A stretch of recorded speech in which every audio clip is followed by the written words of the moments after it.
舊年啦，我屋企人都揾咗你哋幫手做一個新居屋嘅裝修，咁所以個效果好好啦，咁所以我哋都想揾翻你哋幫手裝修。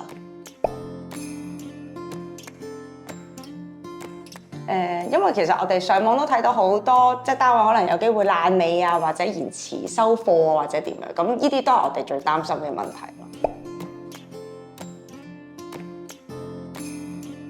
咁設計師咧都會同我哋去溝通啊。咁因為即係我哋要上佢公司咧，咁就講晒啲物料啊，即係揀好晒先。咁佢都會出設計圖俾我哋嘅。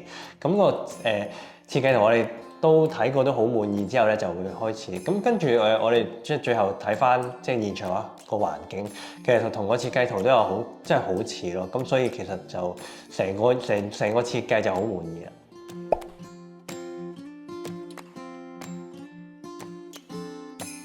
我就最中意主人房啦，因為同設計師溝通咗，咁我就上山邊落床啦，一起身就可以望到個風景啦。咁另外主人嗰個牀隔離咧有一個好靚嘅衣櫃啦，咁就好啱我放我自己嘅衣物。我自己就最滿意咧就係個廳嘅電視櫃，咁因為最主要咧就係我哋都買一部大電視啦，咁都好驚係擺咗上去之後咧就唔夠位同，咁最後夠位啦，同埋其實我哋都好重視嗰個收納空間，咁見到呢個電視櫃側邊咧好多櫃啦，咁因為其實我哋本身都儲咗好多雜物，咁所以而家有足個位擺咧其實係好好，咁因為啲嘢就唔會周圍劈咯。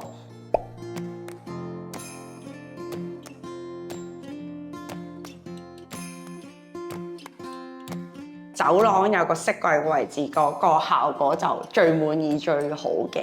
咁因為本身原裝單位都係走廊有一個即係儲物櫃咁樣啦。咁我哋拆咗咁但係師傅都有個好好提議啦，幫我哋做咗個玻璃飾櫃啦。咁令到原本個走廊好沉悶嘅走廊就多咗好多睇頭啦，效果好靚啦。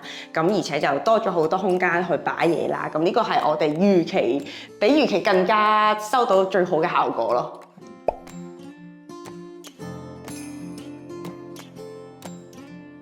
收咗貨之後咧，我哋都好滿意嘅。咁因為即係所有嘅環境，即係收貨嘅環境同我哋預想嘅都係差唔多。咁如果有朋友介紹，我哋都會推薦俾佢嘅。咁最近都有朋友佢買咗樓，咁我哋都已經推薦咗俾佢哋。因為最主要係我哋覺得好係即係師傅有個耐性，同埋即係個溝通好緊要。咁而當中嘅溝通，我哋都好滿意咯。如果中意我哋嘅